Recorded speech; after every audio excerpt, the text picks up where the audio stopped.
À la prière de l'Angélus, la nature s'éveille.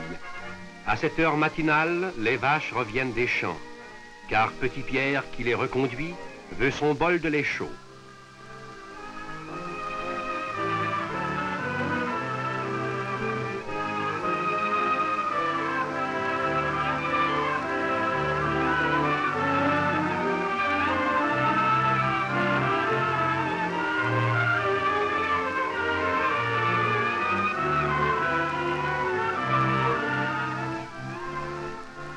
Le lait, c'est la première boisson, l'aliment naturel des petits des mammifères.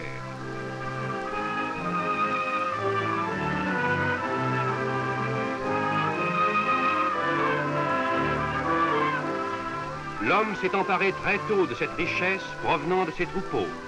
Ses préférences allèrent à la vache, productrice d'un lait abondant, vraisemblable au lait humain. On dirait que le paisible animal, conscient de son rôle bienfaisant, est fier de fournir son sang blanc aux humains. Ce troupeau Holstein fait sûrement l'orgueil de son propriétaire. L'industrie de l'homme, en sélectionnant les sujets, a capricieusement varié la couleur de leur pelage en même temps qu'il intensifiait leur qualité productive. La belle émulation qui stimule les éleveurs a fait beaucoup pour l'amélioration des races. Mais il a fallu des années de travail intelligent et d'efforts constants pour obtenir ce troupeau d'Ayrshire, remarquable par sa production et sa conformation. La conformation, en effet, est un facteur important de productivité. Il en est de même de la canadienne, race développée au pays par des éleveurs avisés. Par sa couleur et son lait, elle présente une certaine analogie avec la Jersey, originaire de l'île Jersey. La composition du lait varie quelque peu avec les races. Voici cependant l'analyse moyenne d'une pinte de lait. Eau, 87,17%. Matière grasse, 3,74%. Lactose ou sucre, 4,94%. Caséine, 2,87%. Albumine, 0,56%. Matière minérale, 0,72%. Le lait contient de plus des éléments essentiels à la vie, appelés vitamines. En unités internationales, une pinte de lait nous apporte vitamine A, 2000 à 3000 unités. Vitamine B1 ou F, 100 à 250 unités. Vitamine C, 100 à 300 unités. Vitamine D, 0 à 35 unités. Vitamine E, des traces. Vitamine G ou B2, 300 à 1000 BSU.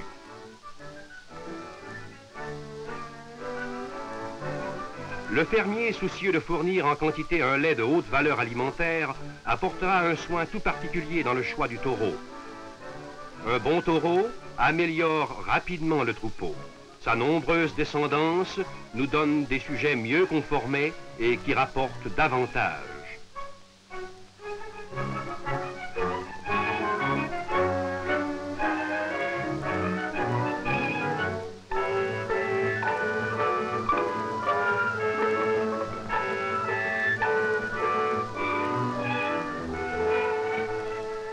Ô triste destinée!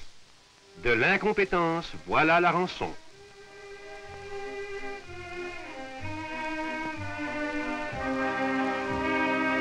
La composition du lait, aussi bien que la quantité, est conditionnée par les soins qu'on donne à l'animal. Vraiment, ce fermier est dans l'erreur s'il espère que ce bétail mal soigné, dans un enclos aussi mal entretenu, puisse lui rapporter quelques profits. Semblable négligence mène à la ruine.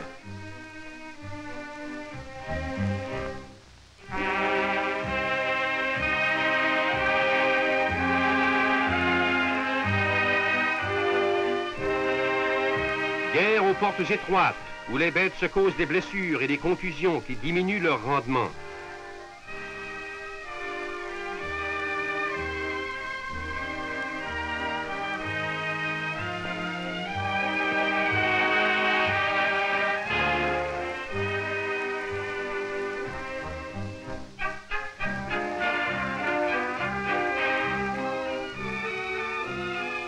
Ces mouches détestables sont bien énervantes pour la pauvre bête. De même, on peut dire que là où se trouve un mauvais chien, le bétail ne vaut jamais rien. N'oublions pas que les vaches ont besoin de tranquillité.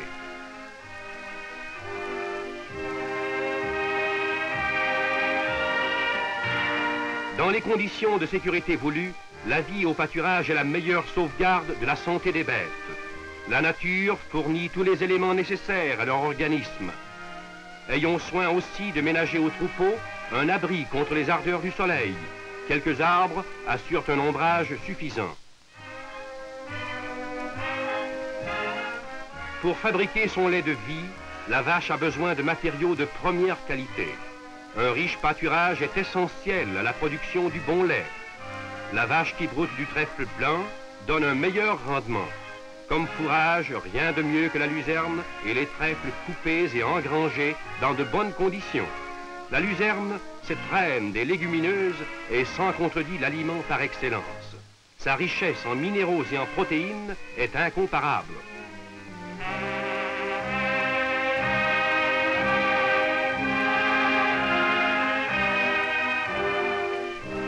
La fenaison assure au bétail les fourrages nécessaires durant la période de stabulation. Il est entendu que les foins doivent être coupés et serrés à temps, c'est-à-dire de bonne heure, si l'on veut qu'ils conservent toute leur qualité nutritive. Les herbages, dans ces conditions, apporteront aux bestiaux un aliment succulent et beaucoup plus nutritif.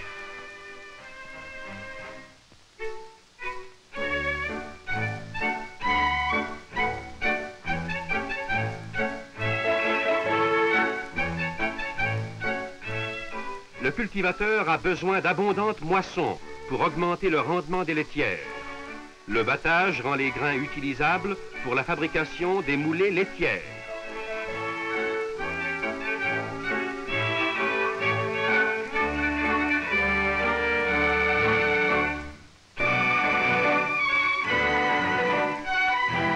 L'alimentation hivernale serait ingrate, pâteuse, sans l'apport de succulents. Une récolte abondante de plantes racines aide à prévenir une chute rapide de la production laitière. L'absence de verdure durant la période de stabulation sera grandement compensée par de bons ensilages. Comme les racines, les ensilages maintiennent l'appétit de l'animal et tonifient son organisme. La production du lait n'en sera que meilleure.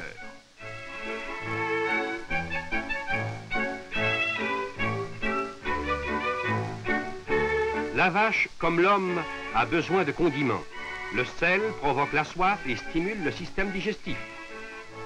Il est aussi de nécessité élémentaire de pourvoir les bêtes d'une eau abondante et limpide. Les marais stagnants, les cours d'eau paresseux répugnent à l'animal. Il s'y abreuve forcément faute de mieux, mais de ces mares d'eau infectes se dégagent parfois des odeurs nauséabondes et les microbes qu'elles recèlent peuvent contaminer le lait.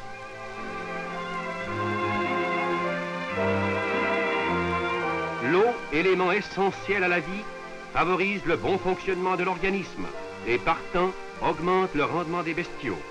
La vache ne doit donc pas être privée d'eau claire et saine. Pour fournir de l'eau potable aux bêtes, on installe tantôt une turbine aérienne, tantôt une pompe mécanique. Souhaitons l'avènement prochain de l'électrification des fermes qui fournira la force motrice capable de faire jaillir l'eau fraîche indispensable aux bestiaux.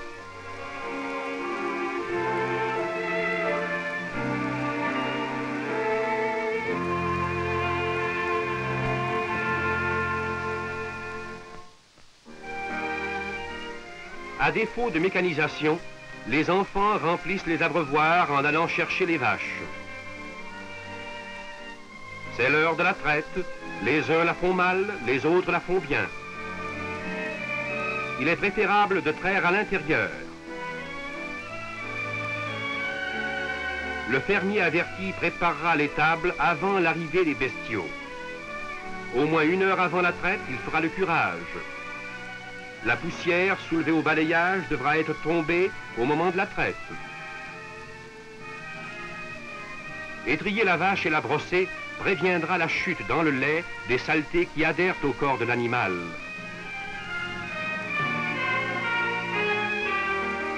Pourchassons les insectes. La traite se fera d'une façon plus paisible et l'animal, de retour au champ, sera moins ennuyé. Évidemment, un bon lait doit être exempt de toute matière étrangère. Pour en arriver là, le pied et les flancs doivent être lavés et assurés avant la traite. La toilette du treilleur n'importe pas moins que celle de la vache. Il est impardonnable de ne pas se laver les mains avant chaque traite. Il y a des gens qui trouvent ces pratiques sanitaires exagérées.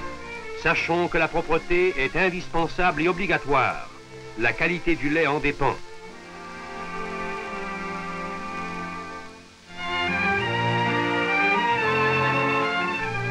La scène dégoûtante que nous allons voir relève de la plus intolérable et de la plus condamnable insouciance. Ce lait ne peut être destiné qu'à l'alimentation des animaux.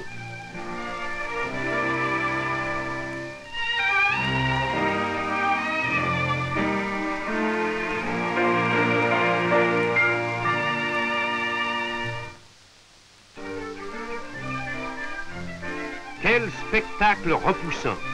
Quelques seaux comme celui-ci suffisent pour gâter le lait de tout un arrondissement. Le cultivateur oserait-il offrir son produit chez un client avec de telles mains? Dieu merci, les bons cultivateurs sont plus propres et ils apportent à la manutention du lait tous les soins délicats que commandent les règles les plus élémentaires de l'hygiène.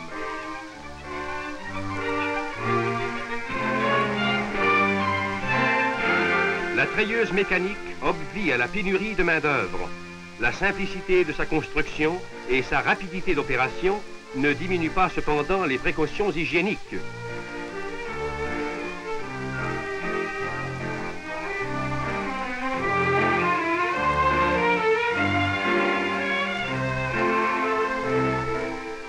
Le contrôle laitier est un guide nécessaire dans la sélection des bêtes, tout comme la comptabilité dans la conduite rationnelle de toute la ferme.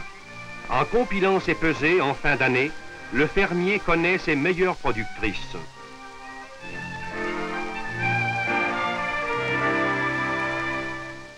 De même, il s'assure de leur productivité en matière grasse par l'analyse d'échantillons représentatifs de leur lait.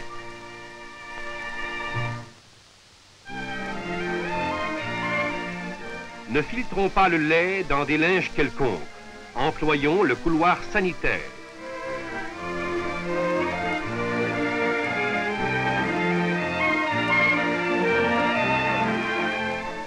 Aussitôt la traite terminée, le lait doit être refroidi promptement à 50 degrés Fahrenheit afin d'en prévenir le surissement et la coagulation par les bactéries.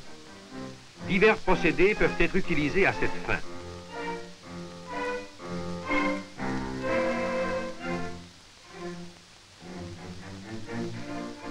Cet appareil est un refroidisseur de surface. Bien qu'il agisse rapidement et occasionne une économie de glace, les soins particuliers et compliqués qu'il requiert font qu'on le trouve rarement sur nos fermes. Rappelons qu'il est impossible de conserver le lait en bon état si on ne le refroidit pas rapidement après la traite. Le banc de neige ne produit pas les effets attendus. Au contraire, le lait s'y refroidit lentement par manque de contact. Les mauvaises saveurs s'y développent et l'échantillonnage à la fabrique sera inexact. Parmi les bâtiments de la ferme, une laiterie bien aménagée s'impose. Pour sortir le lait immédiatement de l'étable et l'éloigner des mauvaises odeurs, pour le refroidir rapidement, pour entretenir commodément et proprement les ustensiles, il faut un local approprié.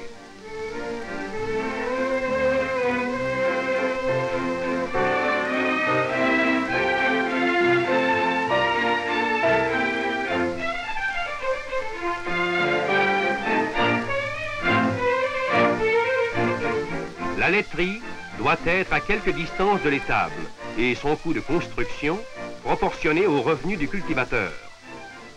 Pourvue d'eau courante et de l'outillage complet, elle rendra facile l'entretien des ustensiles de la traite et de l'écrémage. La conservation du lait dans un puits de ferme peut donner de bons résultats si l'eau y est saine et froide. Préconisons plutôt la conservation du lait par l'eau de glace. Dans les conditions ordinaires, c'est le moyen le plus économique dont dispose le cultivateur. À cette fin, on devrait trouver sur chaque ferme une provision suffisante de glace. Une tonne de glace occupe un espace de 40 pieds cubes et suffit pour conserver le lait d'une vache pendant 5 mois.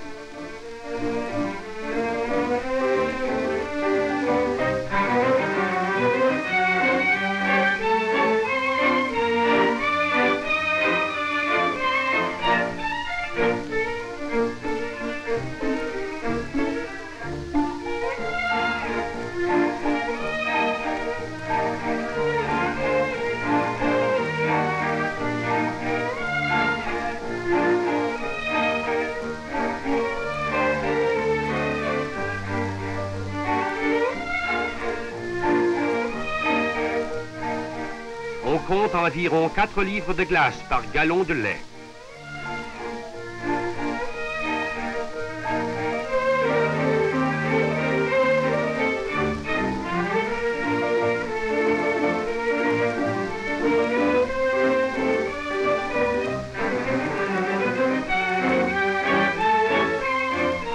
Lorsque les bidons sont remplis de lait, ils sont hermétiquement fermés et plongés dans l'eau pour être maintenus froids jusqu'à la livraison.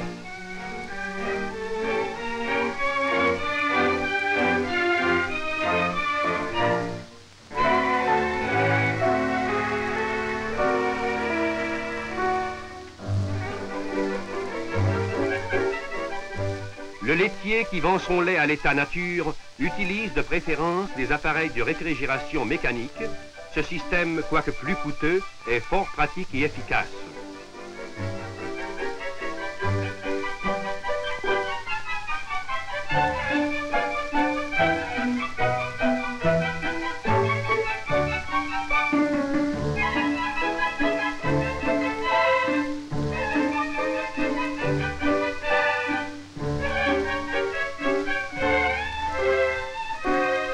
Revenons à l'étable. La mangeoire doit être nettoyée avant chaque repas. On sert le repas seulement après la traite. Servi immédiatement avant la traite, les fourrages et les concentrés changeraient la saveur naturelle du lait.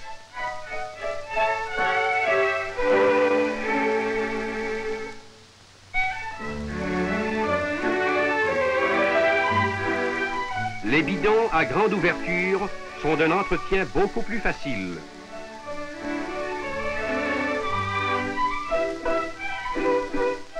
Évitons d'employer les chaudières galvanisées ou communes, comme les chaudières vides de graisse.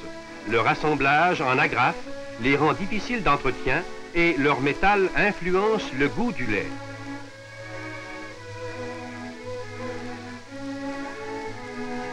Le seau recommandable est celui qui ne présente aucune soudure. Il est en fer étamé ou en acier inoxydable.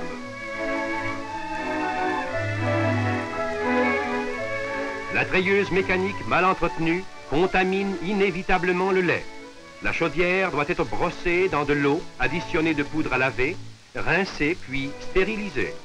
Toutes les parties de l'appareil sont démontées une fois par semaine pour subir un nettoyage complet. Le rinçage des tubes en caoutchouc terminé, on les suspend au râtelier. À boucher sous la cruche, les tubes se remplissent d'une solution de lessive qui achève le nettoyage.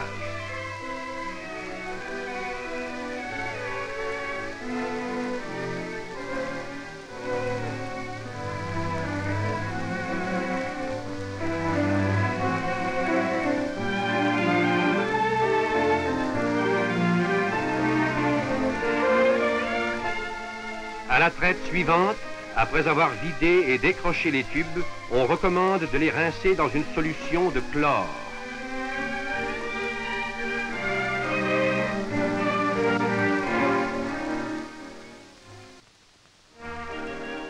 Les ustensiles sont, après les vaches et leurs treilleurs, une autre source importante de contamination du lait. L'usage de ces chaudières est intolérable. On voit que notre brave homme travaille avec insouciance. Ce qui compte pour lui, c'est d'en finir au plus tôt.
Évitons l'usage du linge et du savon.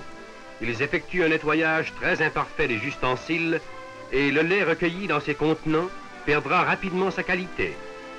Convaincu que les ustensiles mal lavés contaminent le lait, le cultivateur intelligent et progressif n'imitera sûrement pas celui que vous voyez. Ayons horreur du torchon. Il souille et contamine le lait.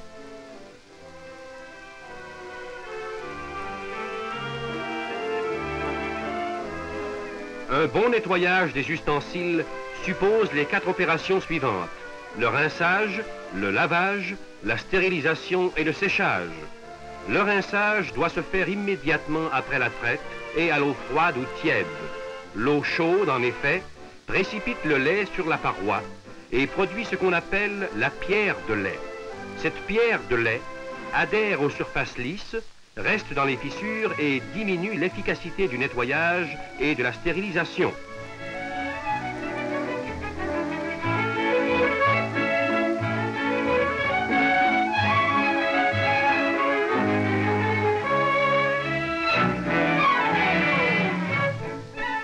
C'est ici que l'on s'aperçoit qu'une laiterie bien équipée est commode.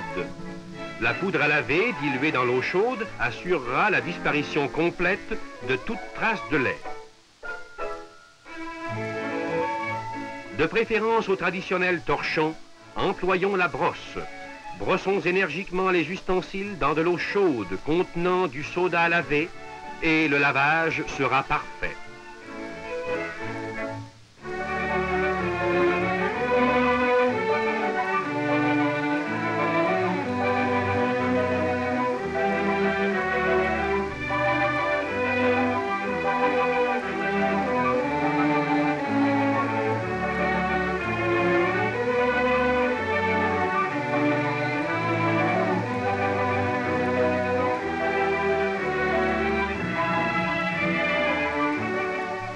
Après le lavage, vient la stérilisation.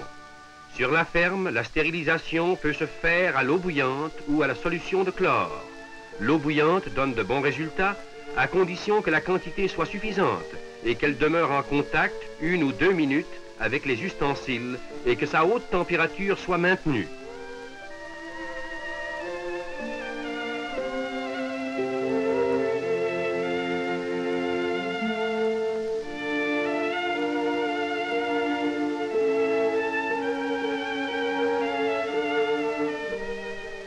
Une méthode simple, rapide et peu coûteuse de stériliser les chaudières et les bidons consiste à les immerger 1 à 2 minutes dans une solution de chlore. Cette eau de javel s'emploie dans une proportion de 2 cuillerées à table par gallon d'eau froide. Un bon séchage doit suivre la stérilisation. Les ustensiles à parois humides favorisent le développement des bactéries. On les placera donc simplement à l'abri des mouches et des poussières, l'ouverture en bas sur une claie d'égouttement. De nos jours, l'écrémage du lait se pratique couramment sur les fermes et mérite une attention toute spéciale.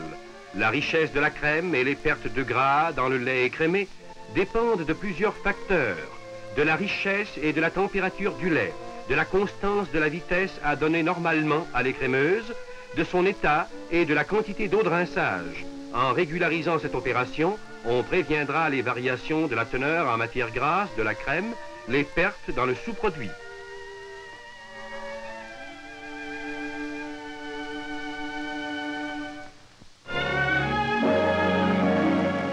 L'état des coussinets et des plats, ainsi que le niveau du bol, sont aussi à surveiller.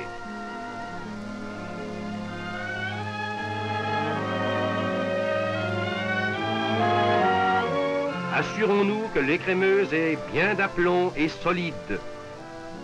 L'expérience démontre qu'un mauvais séparateur est une cause fréquente de la détérioration de la crème.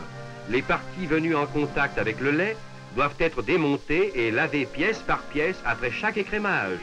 Sinon, les résidus gâteront la crème à l'écrémage suivant. Comme pour tous les autres ustensiles de laiterie, chaque partie doit être brossée dans de l'eau chaude contenant de la poudre à laver et stérilisée soit dans l'eau bouillante, soit dans une solution chlorée.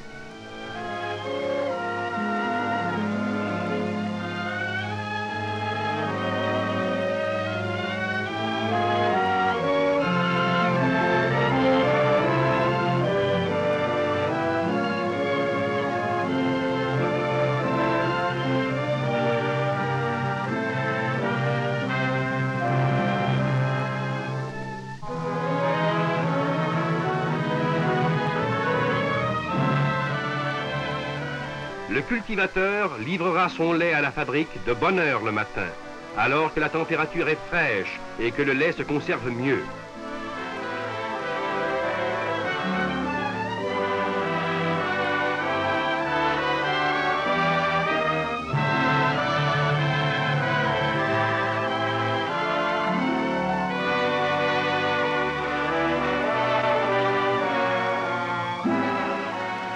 À la fabrique, on pèse puis on échantillonne le lait de manière à répartir avec justice entre les producteurs l'argent qui reviendra d'un bon beurre et d'un bon fromage fait de bon lait.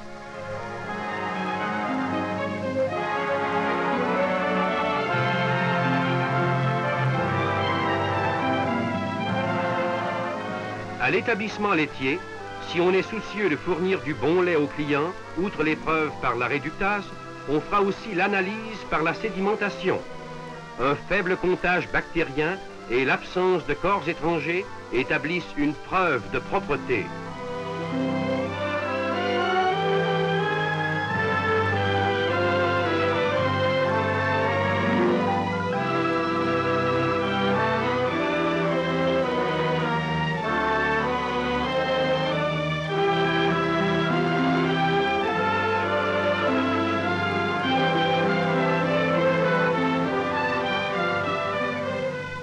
Par chemin de fer,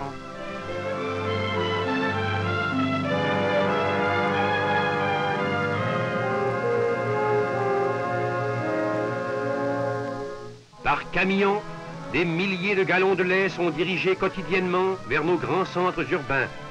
Tous les citadins auront leur verre de lait.